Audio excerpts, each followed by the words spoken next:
Kemudian untuk percobaan di bab terakhir yaitu karakteristik torka kecepatan motor DC seri dan SAN. Nah, tujuan dari praktikum ini yaitu untuk mengetahui karakteristik torka kecepatan motor DC dan SAN dan dapat menunjukkan dari hasil percobaan ke dalam bentuk grafik. Nah, untuk percobaan yang pertama yaitu karakteristik torsi kecepatan motor DC seri tanpa beban, di mana motor DC seri ini memiliki karakteristik torka kecepatan yang sedikit berbeda dengan karakteristik motor DC lain. Torka pada motor DC seri berbanding lurus dengan kuadrat arus jangkar dan arus medan yang mengalir pada motor. Kemudian, kecepatan motor DC seri akan berubah drastis seiring dengan berubahnya beban. Karena karakteristik yang seperti ini dan memungkinkan bahaya yang timbul dari tingginya kecepatan pada beban rendah. Motor DC seri tidak cocok untuk digunakan pada pengangkatan beban yang dapat menyebabkan torka mungkin jatuh sampai 15% bawah torka beban jenuh.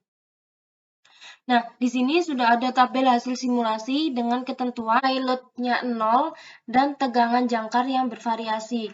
Nah, di sini menggunakan tegangan jangkar sebesar 100, kemudian 80, 60, dan 40.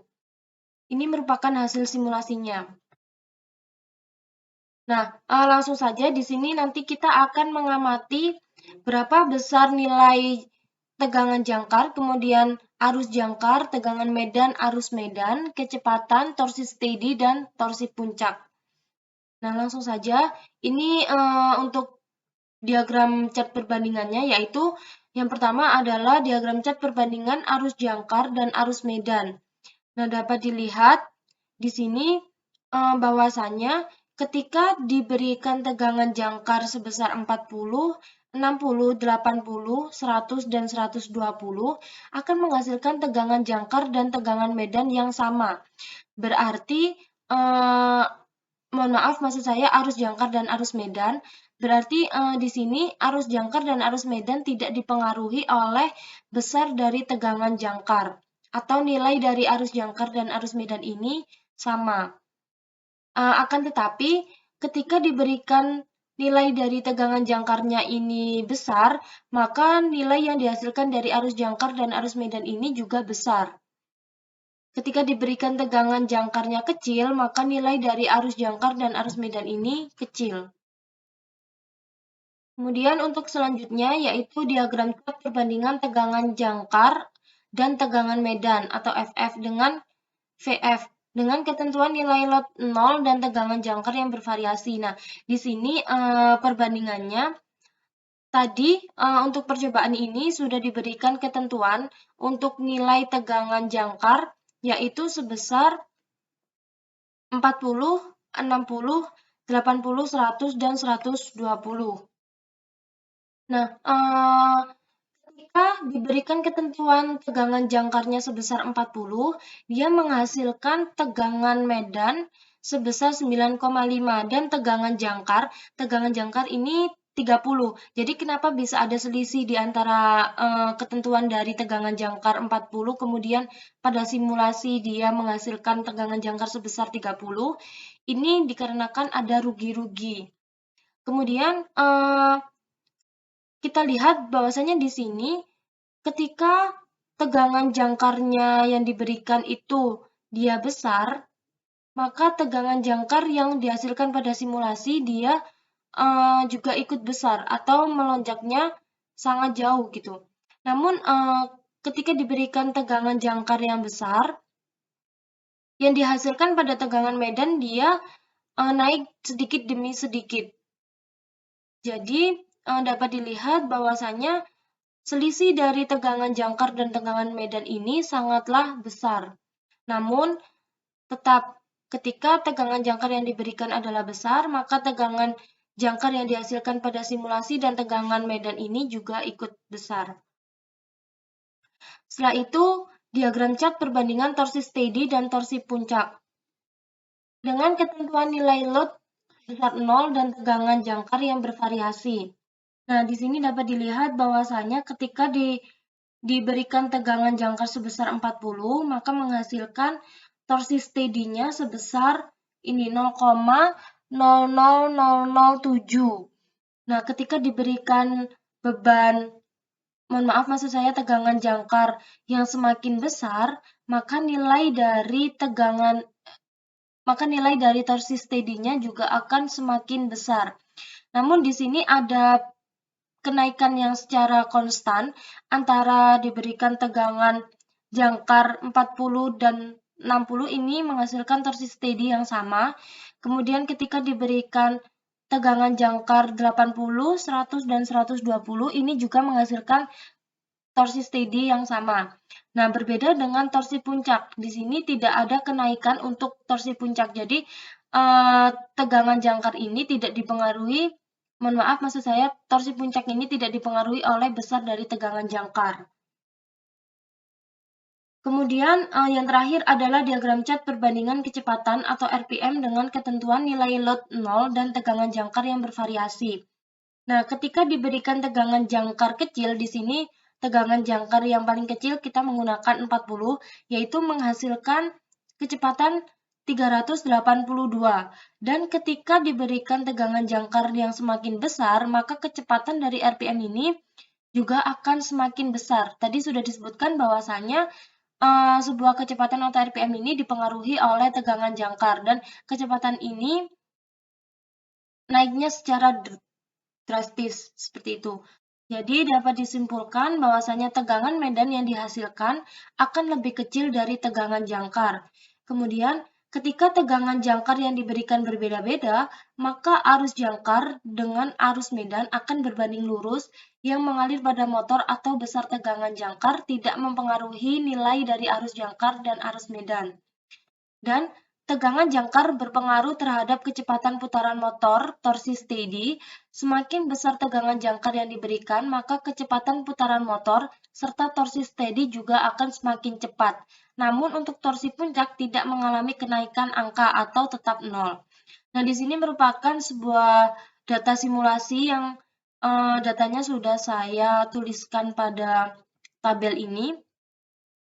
Nah, jadi data-data ini itu didapat dari hasil simulasi ini, seperti itu. Untuk selanjutnya yaitu percobaan 2, karakteristik torsi kecepatan motor DC seri dengan beban. Nah, di sini untuk percobaannya menggunakan ketentuan nilai tegangan jangkar sebesar 100 volt dan nilai beban yang bervariasi. Nah, untuk yang percobaan pertama tadi, kita tidak menggunakan beban. Nah, untuk percobaan yang kali ini kita menggunakan beban, dan tegangan jangkarnya juga sudah ditentukan, yaitu menggunakan tegangan jangkar sebesar 100 volt.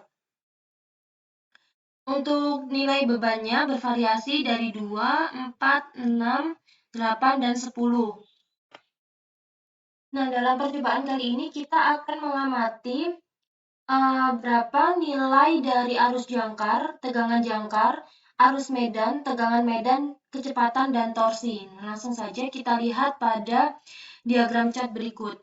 Nah, untuk yang pertama ialah diagram cat perbandingan arus jangkar dan arus medan dengan ketentuan nilai tegangan sebesar 100 volt dan nilai beban yang bervariasi. Jika diberikan nilai load atau nilai beban sebesar 2, 4, 6, 8, dan 10, arus jangkar dan arus medan ini bernilai sama. Jadi tidak ada perubahan dari arus jangkar dan arus medan. Namun, di sini nilai load berpengaruh terhadap besarnya arus jangkar dan arus medan. Jadi, semakin besar nilai load yang digunakan, maka arus jangkar dan arus medannya ini juga akan semakin besar. Kemudian untuk diagram cat perbandingan tegangan jangkar dan tegangan medan, jadi ini perbandingan dari tegangan jangkar dan tegangan medan, ketika diberikan nilai tegangan sebesar 100 volt dan nilai beban yang bervariasi. Nah, di sini ketika diberikan nilai bebannya 2, dia akan menghasilkan tegangan jangkar sebesar 82 dan tegangan medan sebesar 17. Nah, kemudian di sini dapat dilihat pada grafik bahwasannya dari tegangan jangkar dan tegangan medan berbanding terbalik ya. Ketika nilai load yang diberikan semakin besar, maka tegangan jangkarnya ini akan semakin turun. Namun, ketika diberikan load yang semakin besar, tegangan medannya dia akan semakin naik. Nah, tadi kan sudah saya jelaskan bahwasanya pada percobaan kali ini menggunakan nilai ketentuan tegangan jangkar sebesar 100 watt. Nah, kenapa di sini bisa tegangan jangkarnya berbeda dengan ketentuan? Nah, karena disebabkan oleh adanya rugi-rugi gitu. Jadi, nilai pada simulasi itu berbeda dengan nilai ketentuan yang ada di jangkar gitu. Jadi, tegangan jangkar dan tegangan medan ini dipengaruhi oleh nilai load. Seperti itu. Setelah itu, diagram cat perbandingan kecepatan dan nilai load dengan ketentuan nilai tegangan jangkar sebesar 100 watt dan nilai beban yang bervariasi.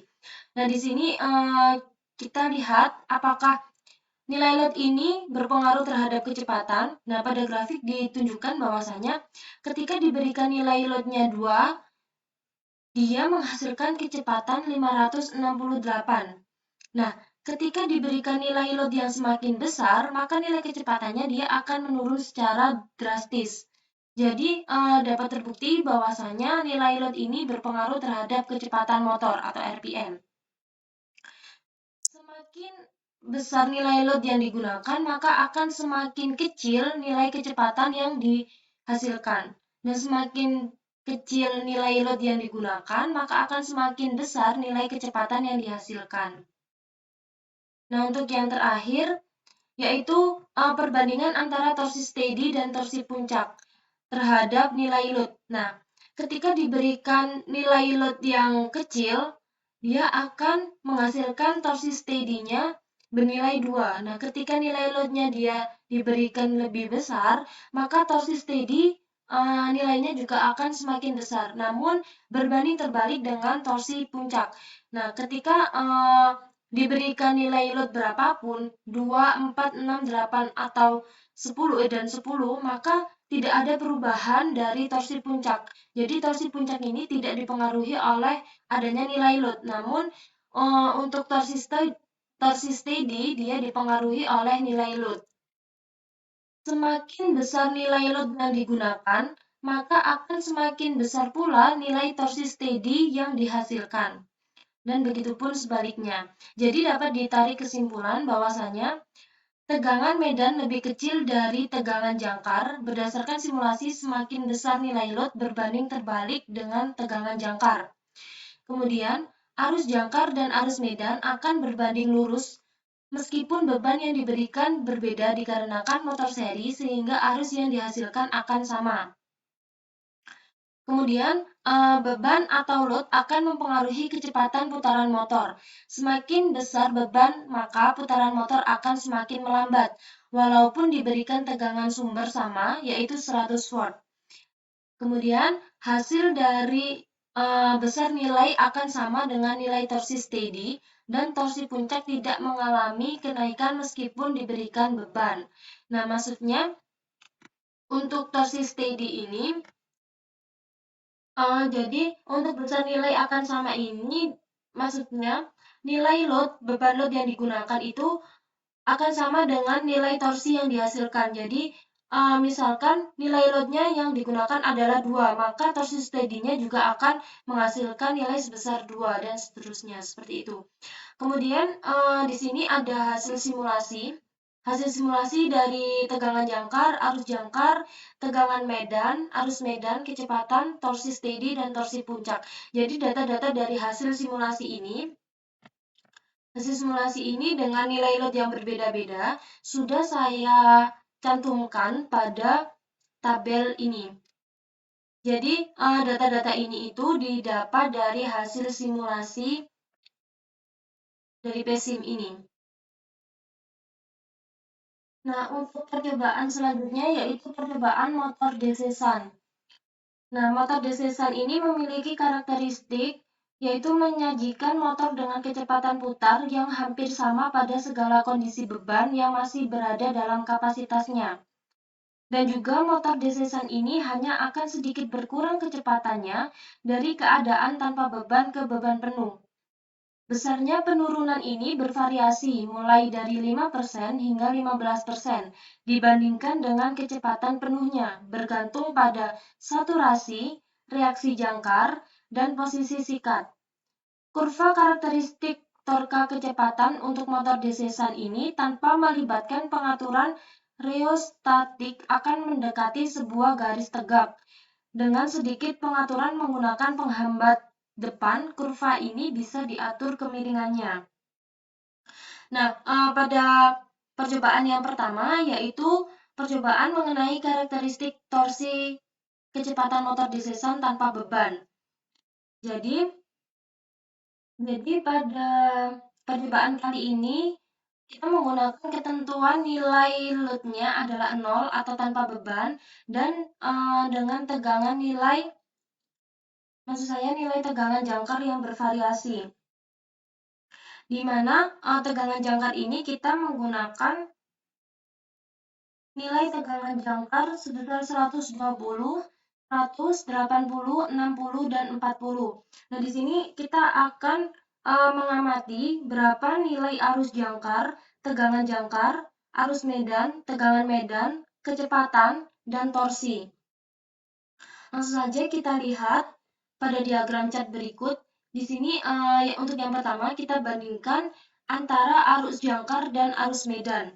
Nah, terhadap nilai tegangan jangkar. Nah, ketika diberikan nilai sebesar 40, nilai tegangan jangkarnya 40, maka yang dihasilkan arus jangkar ini sebesar 0,8 dan arus medan sebesar 0,53. Nah, seiring dengan bertambahnya tegangan jangkar, apa yang terjadi pada arus jangkar? Yang terjadi pada arus jangkar adalah mengalami penurunan secara drastis pada tegangan jangkar 60. Kemudian akan mengalami penurunan secara sedikit demi sedikit ketika diberikan tegangan jangkar 80, 100, dan 120. Nah, yang terjadi pada arus medan, ketika diberikan tegangan jangkar yang semakin besar, maka arus medannya juga akan semakin besar. Kemudian, ini adalah perbandingan antara tegangan jangkar dan tegangan medan, di mana di sini tadi ditentukan bahwasanya menggunakan nilai load 0 dan tegangan jangkar yang bervariasi.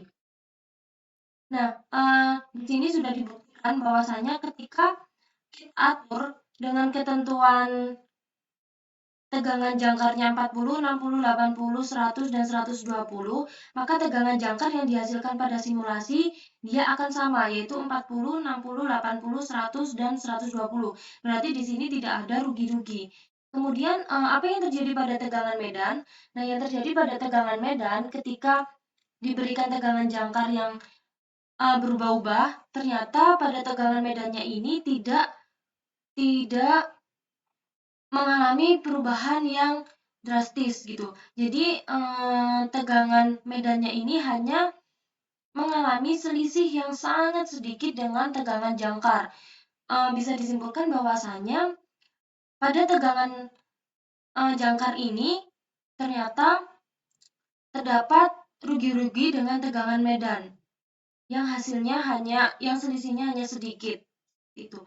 Kemudian lanjut untuk perbandingan antara kecepatan dan tegangan jangkar. Nah, di sini kita lihat apa yang terjadi atau apa yang disebabkan ketika diberikan tegangan jangkar dari 40, 60, 80, 100, dan 120 pada kecepatan motornya.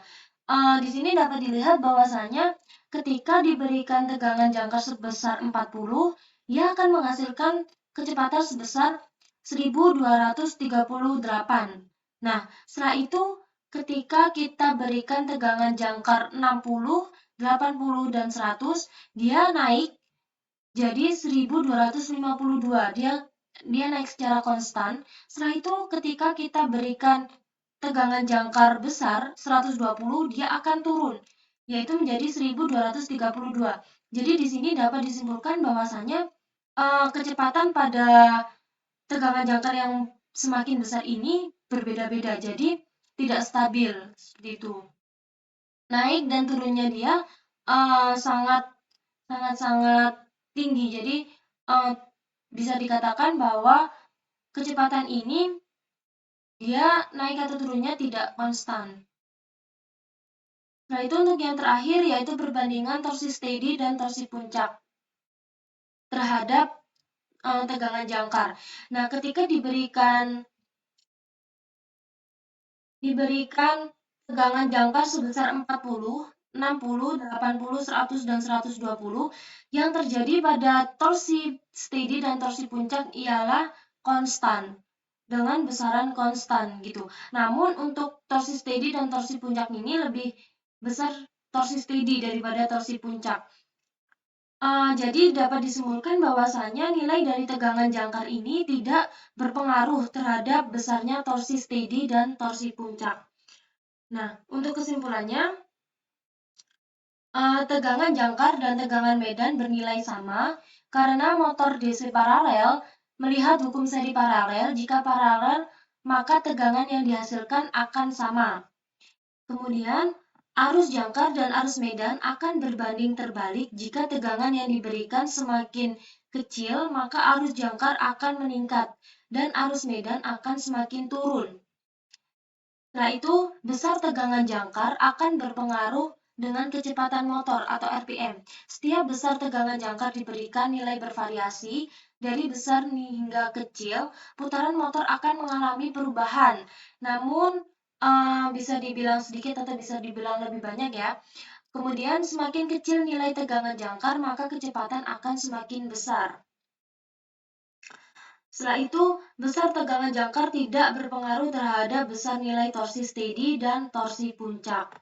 Nah, di sini seperti percobaan-percobaan yang sebelumnya, bahwasanya data-data dari tabel tadi itu didapat dari hasil simulasi di software.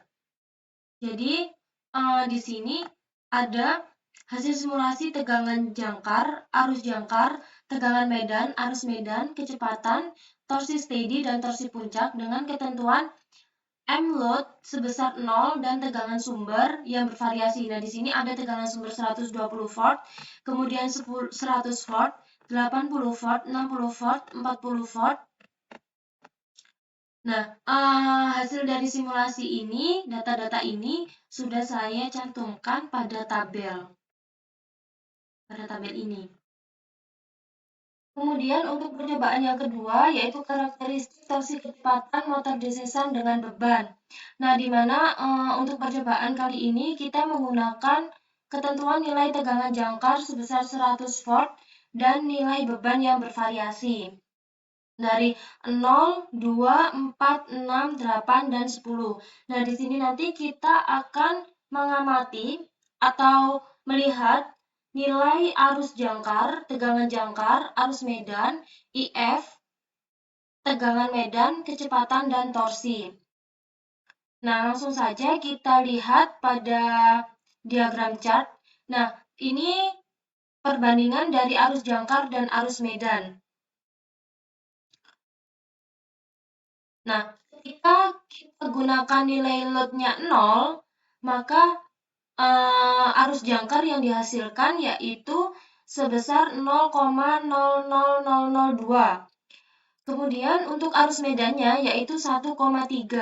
Nah, di sini dapat dilihat langsung bahwasanya nilai load, berapapun nilai load-nya tidak akan mempengaruhi besar dari arus medan. Jadi, maksudnya nilai load-nya ini dari 0, 2, 4, 6, 8, dan 10, arus medannya akan tetap, dia konstan, yaitu sebesar 1,3. Kemudian, apa yang terjadi pada arus jangkar? Nah, arus jangkarnya ini akan naik. Jadi, ketika diberikan nilai load-nya dia lebih besar, maka arus jangkarnya juga akan lebih besar. Jadi, di sini dapat disimpulkan bahwasanya besarnya nilai load ini berpengaruh terhadap arus jangkar dan tidak berpengaruh terhadap arus medan.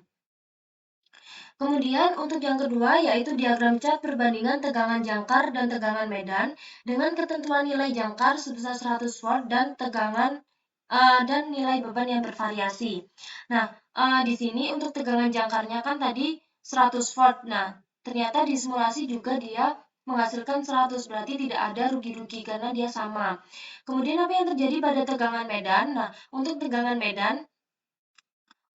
medan, ketika diberikan suatu beban sebesar 0, 2, 4, 6, 8, dan 10, dia akan menghasilkan tegangan medan yang besarnya konstan atau tidak ada perubahan dari tegangan medan. Jadi dapat disimpulkan bahwasanya besarnya nilai load ini tidak berpengaruh terhadap tegangan medan atau tegangan medannya akan sama. Begitu pula dengan tegangan jangkar. Kemudian di sini ada perbandingan kecepatan terhadap nilai load. Nah, dapat dilihat di sini bahwasanya ketika diberikan nilai load-nya kecil atau 0, itu menghasilkan nilai kecepatannya sebesar 1252. Kemudian ketika diberikan nilai load-nya 10 atau lebih besar, semakin besar ya, berarti nilai kecepatannya ini akan semakin turun. Jadi dapat disimpulkan bahwasanya nilai load ini berpengaruh terhadap besarnya kecepatan. Semakin besar nilai load yang digunakan, maka akan semakin kecil nilai kecepatan yang dihasilkan. Begitupun sebaliknya.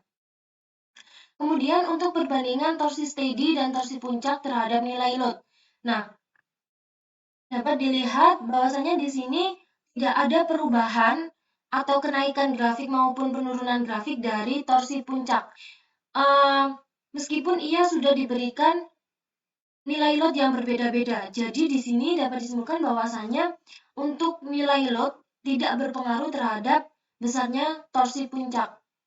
Nah, apa yang terjadi dengan torsi steady? Nah, untuk torsi steady ini ketika diberikan nilai load-nya 0, maka torsi steady yang dihasilkan adalah 0,00002. Dan ketika diberikan nilai load-nya yang lebih besar atau semakin besar, maka torsi steady-nya juga akan semakin besar. Atau di sini dapat dilihat bahwasanya nilai load dan nilai torsi steady ini sama. Ketika bebannya 0, maka yang dihasilkan adalah 0, sekian. Kemudian ketika diberikan bebannya 2, maka torsi steady-nya juga 2. Nah, untuk percobaan yang kedua yaitu karakteristik torsi kecepatan dengan tegangan medan tetap dan jangkar berubah. Di mana pada percobaan kali ini kita menggunakan ketentuan nilai tegangan medan sebesar 120 volt dengan beban sebesar 0. Jadi di sini tidak ada beban atau 0 dan tegangan jangkarnya bervariasi. Tegangan medan dia 120 volt dan tegangan jangkarnya bervariasi dari 120, 180, 60, dan 40. Nah, di sini kita nanti akan mengamati berapa besar arus jangkar, kemudian arus medan, kecepatan, torsi steady, dan torsi puncak. Langsung saja kita lihat pada diagram chartnya. Nah, di sini yang pertama yaitu diagram chart perbandingan arus jangkar dan arus medan dengan ketentuan nilai tegangan medan 120 volt dengan load-nya 0 serta tegangan jangkarnya yang bervariasi dari 40, 60, 80, 100, dan 120. Dapat dilihat ketika diberikan tegangan jangkar sebesar 40, apa yang terjadi pada arus jangkar dan arus medan? Nah, pada arus jangkar dan arus medan ini, di arus jangkarnya dia mendapatkan nilai 0,000005 dan arus medannya dia 1,6. Nah, dapat dilihat bahwasannya pada arus medan ini dia lebih tinggi atau lebih besar daripada arus jangkar. Namun pada arus medan dia ketika diberikan tahanan jangkarnya bervariasi dari kecil ke besar itu dia tetap sama, yaitu konstan di angka 1,6. Tetapi pada arus jangkar di sini terlihat bahwasanya terdapat penurunan sedikit demi sedikit ketika diberikan tegangan jangkar yang semakin besar. Nah, dapat disimpulkan bahwasanya di sini arus jangkar lebih besar daripada arus medan lebih besar daripada arus jangkar, tetapi di sini tegangan jangkar lebih berpengaruh terhadap besarnya arus jangkar, gitu. Setelah itu, diagram chart perbandingan tegangan jangkar dan tegangan medan dengan ketentuan nilai tegangan medannya sebesar 120 volt dengan loadnya 0 serta tegangan jangkar yang bervariasi. Nah, di sini dapat dilihat bahwasannya tegangan medannya dia 120 volt, berarti sama ya. Ketika diberikan tegangan jangkar yang bervariasi, namun tegangan medannya dia tetap 120 volt. Kemudian, apa yang terjadi pada tegangan jangkar? Yang terjadi pada tegangan jangkar ketika diberikan sebuah tegangan jangkarnya dia 40, 60, 80, 100, dan 120, dia tetap menjadi 40, 60, 80, 100, dan 120. Jadi di sini dapat dapat disimpulkan bahwasannya tidak ada pengaruh antara tegangan jangkar dan tegangan medan, karena hasilnya ialah sama, gitu. Setelah itu, diagram chart perbandingan kecepatan dan tegangan jangkar dengan nilai ketentuan nilai tegangan medan, yaitu sebesar 120 volt dengan loadnya 0. Jadi di sini dapat dilihat bahwasanya ketika tegangan jangkarnya 40, 60, 80, 100, dan 120, nilai kecepatan yang dihasilkan ialah ketika tegangan jangkarnya dia besar, maka nilai kecepatannya juga akan semakin besar.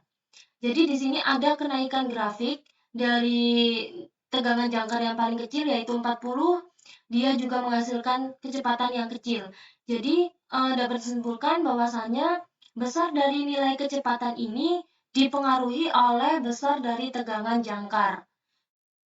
Kemudian di sini perbandingan torsi steady dan torsi puncak. Nah, ketika diberikan tegangan jangkar yang bervariasi dari 40, 60, 80, 100, dan 120, pada torsi puncak ini tidak mengalami sebuah kenaikan maupun penurunan grafik. Jadi, torsi puncak ini tidak dipengaruhi oleh besar dari tegangan jangkar. Kemudian apa yang terjadi pada torsi steady? Nah, yang terjadi pada torsi steady ketika diberikan tegangan jangkar 40 atau tegangan yang paling kecil dari ketentuan kita tadi, maka torsi steady-nya dia kecil atau 0,000007. Kemudian pada tegangan jangkar 60, 80, dan 100 dia mengalami kenaikan dari tegangan jangkar 40 menjadi 0,00001, dia konstan hingga tegangan jangkar ke 100. Nah, ketika diberikan tegangan jangkar 120, ada kenaikan dari tegangan jangkar 100, yaitu menjadi 0,00002. Jadi di sini dapat disimpulkan bahwasanya kenaikan dari torsi steady ini dipengaruhi oleh besar tegangan jangkar. Nah, dapat disimpulkan yaitu arus jangkar akan menurun dan arus medan tetap ketika tegangan jangkar semakin kecil. Besar nilai kecepatan atau RPM motor dipengaruhi oleh besar nilai tegangan jangkar dan tegangan medannya tetap. Kemudian, torsi steady akan berbanding dengan tegangan jangkar yang diberikan semakin kecil. Tegangan medan, maka torsi steady akan menurun sedikit demi sedikit dan torsi puncak tidak mengalami perubahan seperti yang sudah saya jelaskan tadi. Nah, di sini sudah ada hasil simulasi dari percobaan di atas, bahwasanya data-data yang saya dapatkan pada tabel itu didapatkan dari hasil simulasi ini. Nah, di sini hasil simulasinya itu tentang tegangan jangkar, arus jangkar, tegangan medan, arus medan, kecepatan, torsi steady, dan torsi puncak dengan ketentuan nilai tegangan medan sebesar 120 volt dengan loadnya 0 serta tegangan jangkarnya yang 120 volt. Kemudian ini dengan tegangan jangkarnya 100 volt, ini 80 volt, 60 volt, 40 volt, dan data-data ini, hasil dari ini sudah saya tuliskan pada tabel di atas, pada tabel ini. Jadi nilai-nilai ini itu didapatkan pada hasil simulasi di software. Kemudian untuk percobaan yang terakhir, yaitu percobaan 3, karakteristik dengan tegangan medan tetap dan jangkar berubah. Nah, di sini untuk percobaannya kita menggunakan ketentuan nilai tegangan medan sebesar 100 volt, tegangan jangkarnya sebesar 120 volt, dan nilai load yang bervariasi. Jadi di sini untuk tegangan jangkar dan tegangan medannya ini ditentukan sebesar 120 volt dan tegangan medannya 100. Namun di sini ada nilai load yang bervariasi dari 0, 2, 4, 6, dan 8. Nah, di sini nanti kita akan amati arus jangkar, arus medan, kecepatan, torsi steady, dan torsi puncak. Langsung saja kita lihat pada diagram chart perbandingan arus jangkar dan arus medan. Dengan ketentuan nilai tegangan medan sebesar 100 volt, kemudian tegangan jangkarnya 120 volt, serta nilai loadnya yang bervariasi. Nah, apa yang terjadi dengan arus jangkar dan arus medan jika diberikan nilai loadnya bervariasi? Dapat dilihat di sini bahwasanya pada arus medan, ketika diberikan nilai load yang bervariasi dari 0, 2, 4, 5, 6, dan 8, arus medannya tidak mengalami sebuah perubahan, yaitu dia konstan di nilai 1,3. Nah, kemudian untuk arus jangkarnya, di sini mengalami sebuah kenaikan. Dapat dilihat dari grafik bahwasanya dia mengalami kenaikan. Semakin besar nilai load yang digunakan, maka arus jangkarnya juga akan semakin besar. Kemudian, di sini ada diagram chart perbandingan tegangan jangkar dan tegangan medan dengan ketentuan tegangan medannya 100 dan tegangan jangkarnya 120. Nah, di sini untuk memastikan saja bahwasanya ketika disimulasi itu tidak terdapat sebuah perbedaan dengan ketentuan yang sudah kita tentukan tadi. Jadi untuk tegangan jangkar dia disimulasi tetap sama, dia 120 volt, dan tegangan medannya tetap sama juga 100 volt. Jadi di sini tidak ada rugi-rugi. Nah, di sini perbandingan tentang kecepatan dan nilai load dengan ketentuan nilai tegangan medannya sebesar 100 volt dan tegangan jangkarnya sebesar 120 volt. Nah, dapat dilihat di sini bahwasanya grafiknya mengalami penurunan. Ini berarti nilai load-nya berpengaruh dengan nilai kecepatan. Jadi, ketika nilai load-nya 0 atau tidak ada load, maka kecepatannya dia akan tinggi, yaitu 1502. Nah, ketika kita berikan nilai load-nya yang semakin besar, maka kecepatannya ini akan semakin menurun. Jadi, dapat dikatakan bahwa nilai kecepatan ini berpengaruh terhadap nilai load. Seperti itu. Kemudian untuk perbandingan torsi steady dan torsi puncak dengan ketentuan nilai tegangan medan sebesar 100 volt, tegangan jangkar 120 volt, serta nilai load yang bervariasi. Jadi di sini dapat dilihat bahwasanya torsi puncaknya dia konstan di 0, maka dapat disimpulkan bahwasanya untuk besar nilai load tidak berpengaruh dengan besar nilai torsi puncak. Namun di sini untuk torsi steady-nya dia mengalami sebuah kenaikan. Nah, kenaikannya ini dia sama dengan nilai load yang diberikan. Maksudnya, ketika kita berikan nilai load-nya 0, maka torsi steady-nya juga akan 0. Ketika kita berikan nilai load-nya 2, maka torsi steady-nya juga akan 2, dan begitupun sampai dengan ketika nilai load-nya adalah 8, maka torsi steady-nya juga akan 8. Nah, sehingga dapat ditarik kesimpulan seperti ini. Jika beban yang diberikan besar, maka nilai dari arus jangkar, torsi steady, juga akan bertambah besar. Kemudian kecepatan putaran motor akan berbanding dengan beban atau load yang diberikan semakin besar. Beban yang diberikan maka putaran motor akan semakin melambat. Kemudian beban juga akan berpengaruh dalam nilai torsi steady. Jika beban besar, maka torsi steady juga semakin besar dan torsi puncak tidak mengalami perubahan.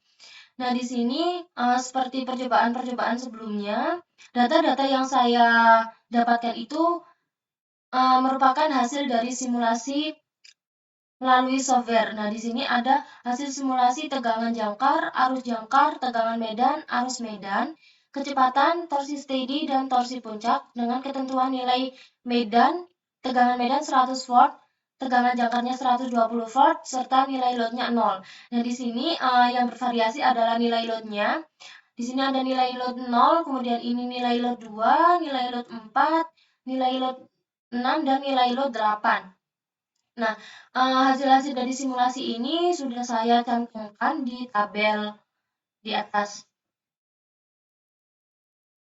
ini. Nah, jadi untuk percobaan dari karakteristik dengan tegangan medan tetap dan jangkar berubah ini merupakan percobaan terakhir dari praktikum konversi energi listrik. Nah, sekian dari pemaparan hasil praktikum konversi energi listrik dari saya. Mohon maaf jika banyak kesalahan dalam pengucapan ataupun dalam penyajian. Terima kasih. Assalamualaikum warahmatullahi wabarakatuh.